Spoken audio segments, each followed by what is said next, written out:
Hey, what's going on, YouTube family? This is Chris from Miami Strong Gym, and today I'm gonna show you some quick tips on how to do a perfect squat. Let's talk about the squat really quick, right? The squat is the holy grail of compound movements. The squat works out your entire body. You're burning fat, you're building thick legs, you're building that butt that everybody wants to do, but everybody typically does them wrong, right? So that means that your legs are bowing in, your ass is a little bit out too much while you're doing a squat, your core is weak. So let's show you how to fix that real quick. So first off, let's talk about the stance. The stance is wide, middle, and then there's narrow right here, right? So what these stances do is, like, the wider your legs are, the more glute activation you're gonna get. The closer they are, the more quad activation you're gonna get. So most people, they like to do them the middle way so they can get a little bit of best of both worlds, but that's up to you.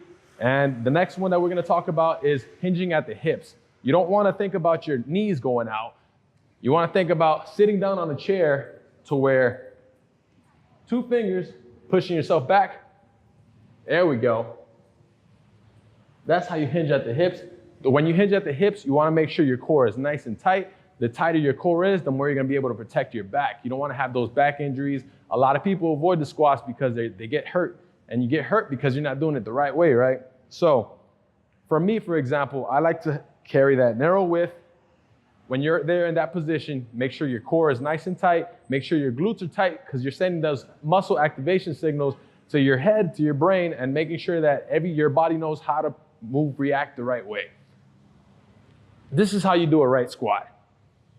Your legs might not particularly go as wide as mine, and that's just based off mobility.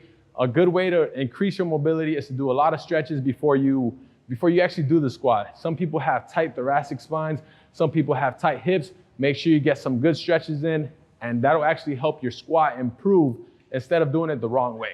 So listen up. If you like the tips that we're giving you, make sure you subscribe, like the video. Until next time.